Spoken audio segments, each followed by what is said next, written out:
For those who have not seen the series, this does contain spoilers, so please pause now and go watch it before continuing on. Thank you. Welcome back, nerds. Today we are discussing the Easter eggs we found in the Disney Plus series Loki, Episode 3. Let's jump in.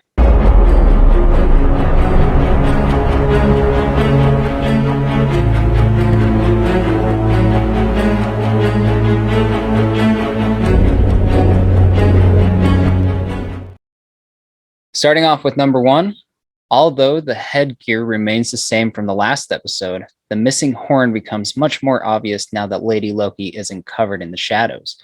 They haven't explained why the crown's left tusk is broken, but the design comes straight from the Marvel comics, where both Lady Loki and her common counterpart also came upon a crown with the left horn broken off. Number 2, everyone has been calling Sophia DiMartino's character Lady Loki. Since her debut, many fans have suspected Lady Loki to be actually Sylvie the Enchantress, based on her name appearing both in a TVA file and during the Spanish credits. This episode confirms these suspicions. Her character tells Loki that she goes by the name of Sylvie, and there are so many references to enchanting. All signs are pointing towards Sylvie Lushton from the Marvel comics. Number 3, with Loki enjoying having his powers back, he pulls another favorite, shapeshifting. He transforms into a widow's dead husband in a foolish attempt to gain her trust. He uses this exact power to transform into Steve Rogers during Thor: The Dark World and to assume the throne of Asgard before Ragnarok.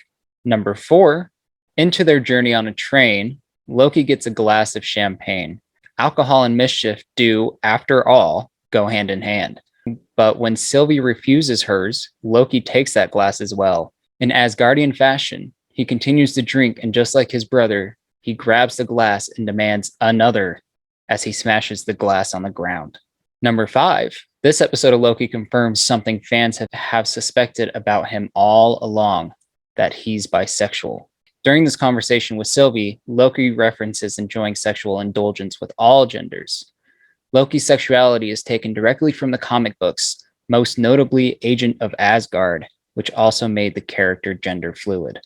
Number 6, just as a cat lands on its feet every time, a Loki always lands face down with a disgruntled expression. We first see the position after being sent on a 30-minute free fall through the multiverse by Doctor Strange in Thor: Ragnarok, and found himself in the same position following the Rock's Cart Mall fight. We get to see it again when a drunken Loki gets tossed off a moving train. And finally, number 7. The episode ends with Loki and Sylvie realizing their only way to escape is to board the Evacuation Arc and alter the timeline by ensuring it departs safely. This is basically what Loki did for the people of Asgard in Thor: Ragnarok. Loki, Thor, Hulk, and Valkyrie load as many Asgardians as possible onto evacuation ships. Saving himself by saving the people of Lamentis 1 is very similar. Well, that's all we have for today. If you enjoyed this video, please like and subscribe. It goes a long way to help the channel grow. Thank you for tuning in, and until next time, nerd on.